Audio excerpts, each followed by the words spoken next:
రాష్ట్ర ప్రభుత్వం కాంగ్రెస్ పార్టీ ఆధ్వర్యంలో ఈ గవర్నమెంట్ ఏర్పడి 2.5 సంవత్సరాలు అయిపోయింది, అంటే సగం అయిపోయింది. ఇటువంటి తరుణంలో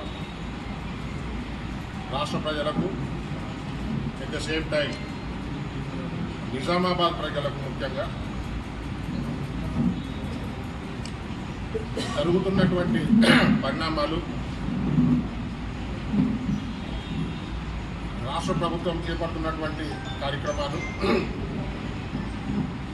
నిజామాబాద్లో పరిస్థితులు మీ ద్వారా ప్రజలకు తెలియజేద్దామనే ఉద్దేశంతో ఈ ప్రెస్ మీట్ ఏర్పాటు చేయడం జరిగింది.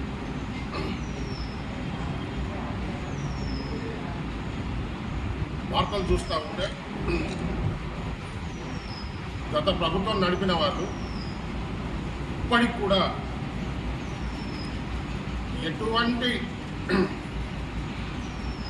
బాధ కానీ ఫీలింగ్ కానీ లేకుండా యథేచ్ఛగా గత 10 సంవత్సరాల నుంచి ఎట్లయితే ప్రజలకు అబద్ధాలు చెప్పుకుంటూ వచ్చారో అలాగే చెప్పుకుంటూ వాళ్ళు చేసిన తప్పులను, వాళ్ళు చేసిన అప్పులను కాంగ్రెస్ పార్టీ మీద రుద్దుకుంటూ ప్రజలకి మీరు ఏమీ చేయట్లేదు, ప్రజల మీద మీకు ప్రేమ లేదు అని చెప్పి ఈ సర్ప్లస్లో ఉండే స్టేట్ని అది వాళ్ళ గుండె మీద చేతులేసుకొని వాళ్ళనే ప్రశ్నించుకోవాలని చెప్పి అడుగుతూ ఉన్నారు. రెండోది, ఎవరో ఒకరిద్దరితో మాట్లాడినప్పుడు ప్రభుత్వం మీద అంత సానుకూలత ఉండట్లేదు అనే మాట నేను ఒక 2 కోట్ల విన్నా. నేను మీరందరూ బాధ్యత కలిగినటువంటి పౌరులు, అట్ ద సేమ్ టైం మీడియాని, ప్రెస్ని, 4th పిల్లర్ ఆఫ్ డెమోక్రసీని క్యారీ చేస్తున్నటువంటి responsible citizens of this country. నేను మీ ద్వారానే అడుగుతున్నా, మిమ్మల్ని అడుగుతున్నాను. మీరు గత ప్రభుత్వాన్ని చూశారు, ఈ ప్రభుత్వాన్ని చూసిండ్రు. మీరే ప్రజలకు వాస్తవాలు చెప్పాల్సినటువంటి అవసరం ఉంది. మీ ద్వారా అప్పీల్ చేస్తూ ఉన్నా, ప్రెస్కు ఉన్నటువంటి గత ప్రభుత్వం రాకంటే ముందు ఉన్నటువంటి స్వేచ్ఛ, మీకున్నటువంటి ఫ్రీడమ్ గత 10 సంవత్సరాల్లో ఆ ప్రభుత్వంలో మీకుండేనా? ఈరోజు మీరు రాయాలనుకున్నది పేపర్లలో, మీడియాలలో చెప్పగలుగుతున్నారా? అంతకుముందు ఉన్నటువంటి కాంగ్రెస్ గవర్నమెంట్లో మీ పరిస్థితి ఎట్లుండే, 10 సంవత్సరాలు ఎట్లుండే? వేరే సంగతి పక్కన ఏంటంటే అసలు ప్రెస్ వాళ్ళ పరిస్థితి ఎట్లయింది? ప్రెస్ మీట్లోనే ఏమైనా ఇదేం పేపర్ అని అడిగిన రోజులు మర్చిపోయినరా మీరు? కాంగ్రెస్ గవర్నమెంట్ అట్లా అడిగినరా ఎప్పుడైనా ఇదివరకు? ఇప్పుడుందా ఈ 2.5 సంవత్సరాల్లో ఏ రోజన్నా ఒక ప్రెస్ మీట్ అట్లా జరిగిందా? ప్రజలకు కూడా మీరు చూస్తే ఇన్ని అప్పుల పాలు, ఇన్ని కష్టాలు, ఇన్ని ఇబ్బందులు పెట్టినప్పటికీ కూడా ఇటు గవర్నమెంట్ని, అటు పార్టీని రెండు భుజాల మీద వేసుకొని ఒక్కొక్క మెట్టు ఎక్కుకుంటూ పోతున్నాడు మొగోడు రేవంత్ రెడ్డి. అతని ప్లేస్లో ఇంకెవ్వరున్నా చాలా కష్టమయ్యేది.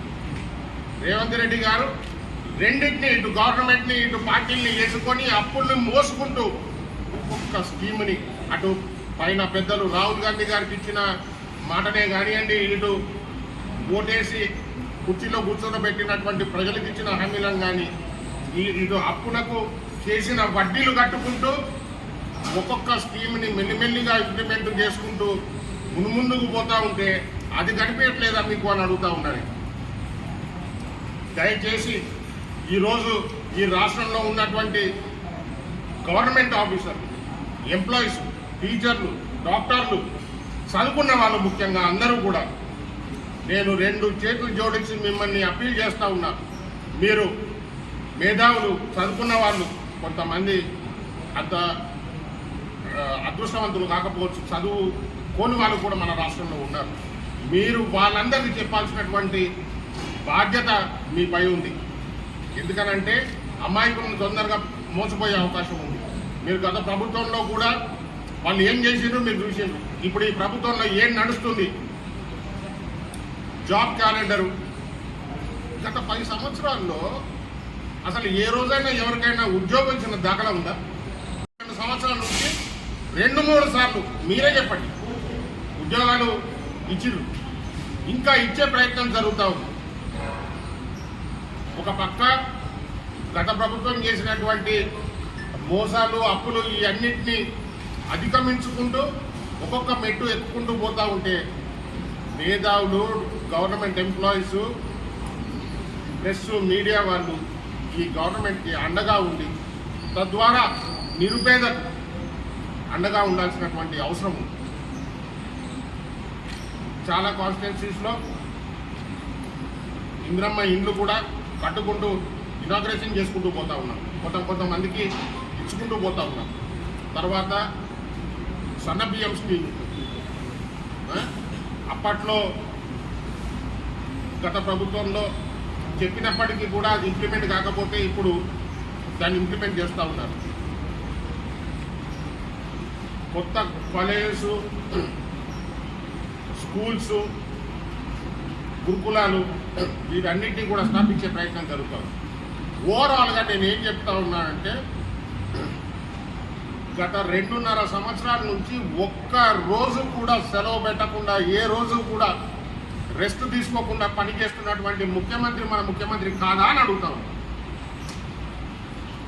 అపోజిషన్ పార్టీలో ఉండి పబ్లిక్ అపోజిషన్ స్టేటస్ ఇచ్చినప్పటికీ లీడర్ ఆఫ్ ది అపోజిషన్ గత 2.5 సంవత్సరాల నుంచి ఎన్ని రోజులు పని చేసిండు, ఎన్ని రోజులు ఆఫీస్కి వచ్చిండు అని అడుగుతాం.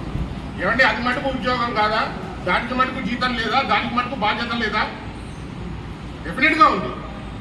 ప్రజలు ఇచ్చిన ఉద్యోగం కాదండి అది.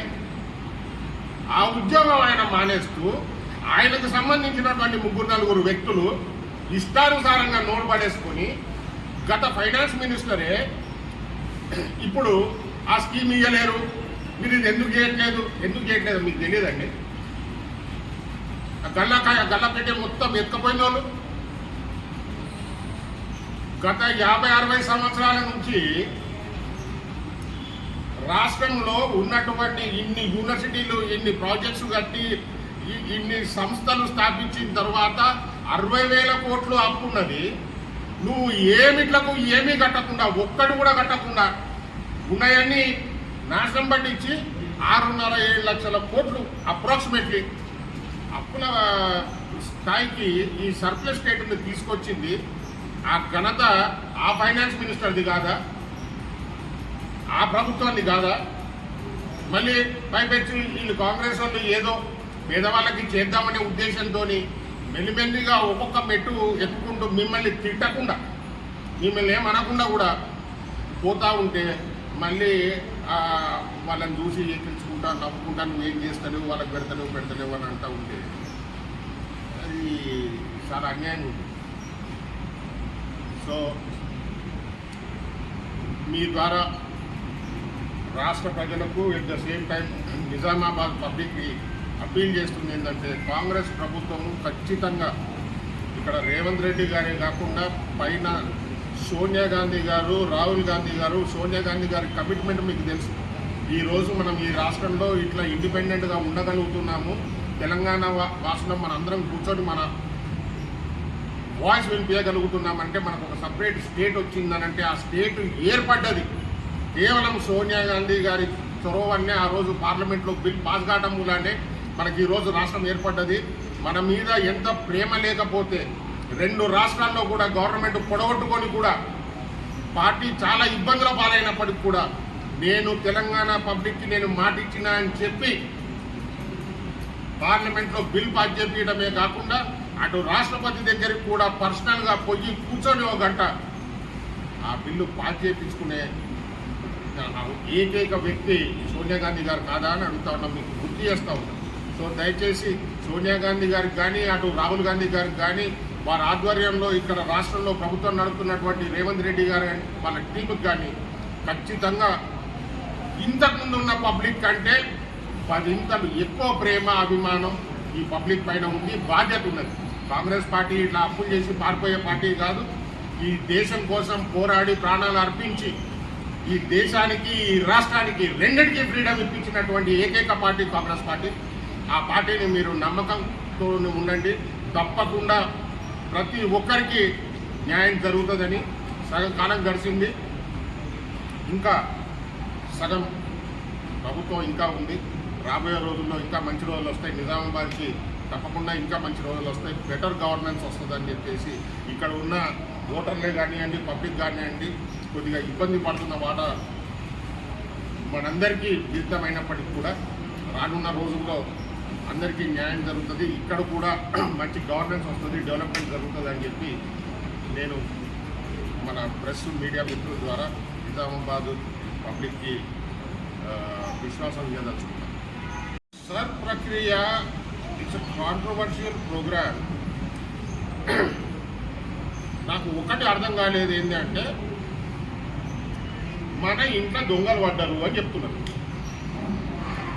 మన ఇంట్లో దొంగలు పడితే దొంగలకు ఓట్లు కట్ చేపిస్తామా? దొంగల్ని పోలీసులకు అప్పచెప్తామా?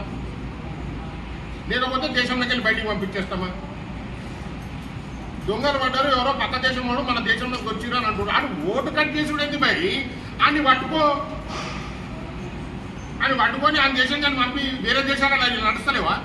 నీకు తెలియదా? ఇప్పుడు ఈ దేశము సరిహద్దులు ఎవరి కంట్రోల్లో ఉన్నాయి? మీ గవర్నమెంట్ కాదా? మరి మీరు 12 ఏళ్ళ నుంచి మంచి సెక్యూరిటీ పెట్టుకొని మంచి బార్డర్గా మీరు ఎన్ఫోర్స్ చేస్తే దొంగలు లోపలికి ఎట్లా వచ్చిర్రు? వాళ్ళు వచ్చి మరి ఈడ ఆధార్ కార్డు ఇంకోటి వగేర తీసుకుంటామంటే మీరేం చేస్తున్నారు? అవన్నీ ఇచ్చిండ్రు. ఓటర్ ఐడి కార్డు ఇచ్చినోడివి నువ్వే, ఆధార్ ఇచ్చింది నువ్వే. మళ్ళీ ఇప్పుడు ఓటర్ ఐడి కార్డు కట్ చేస్తా అని చెప్పి ఓళ్ళని తమాషా చేస్తున్నావు. తద్వారా యావత్తు భారతీయుల్ని నన్ను కూడా మళ్ళీ నిన్ను ప్రూవ్ చేసుకో, నువ్వు ఇండియన్ అని అడుగుతున్నారు కదా. Who are you? నువ్వు ఓడి మమ్మల్ని అడగడానికి? దొంగలు పట్టుకునే చేతగాక మంచోళ్ళని సంతరిస్తున్నావు నువ్వు. ఇది సార్ ఇవాళ సగటు భారతీయుడిని నువ్వు నిజంగా భారతీయుడువా అని అడుగుతున్నాడు మోడీ. అంత దౌర్భాగ్యం. నీ దేశంలో, నీ ఊర్లో, నీ ఇంట్లో నీ ఐడెంటిటీ అడుగుతుంది గవర్నమెంట్. దాన్ని ప్రశ్నించాల్సినటువంటి అవసరం, ఖండించాల్సినటువంటి అవసరం ప్రతి భారతీయుడికి ఉన్నది. అది ఈ మతము ఆ మతము వగేర కాదు. వీళ్ళు చేసే దౌర్భాగ్య పనులన్నిటికీ ఒక మతం అనే ఒక ముసుగుదోడికి దాన్ని మార్కెట్లో వదులుతున్నది.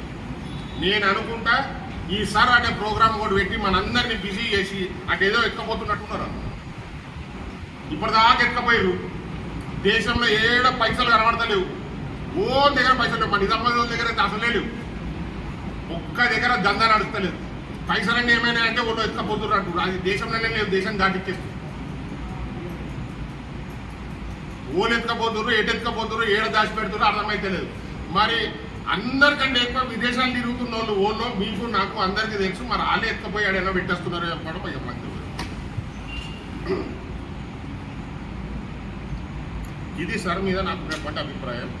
దీనికి గాను చాలామంది మేధావులు దీన్ని ప్రతి రాష్ట్రంలో 80 లక్షలు 90 లక్షలు కోటి 20 లక్షల ఓట్లు తీసేస్తున్న వీళ్ళందరినీ ఒక తాటి మీదకి తీసుకొచ్చి కొన్ని కోట్లాది మందిని ఐకమత్యంగా చేసి ఈ సర్ అనే ప్రోగ్రాంకి వ్యతిరేకంగా పోరాటం చేయాలని అటు కాంగ్రెస్ పార్టీ ఇంకా ఇతర వర్గాలు కూడా ప్లాన్ ఆఫ్ యాక్షన్ రెడీ చేస్తూ ఉన్నారు. సరైనటువంటి సమయంలో దీనికి అగేన్స్ట్గా పోరాటం స్టార్ట్ చేస్తారు దేశవ్యాప్తంగా అని చెప్పేసి అనుకుంటాము.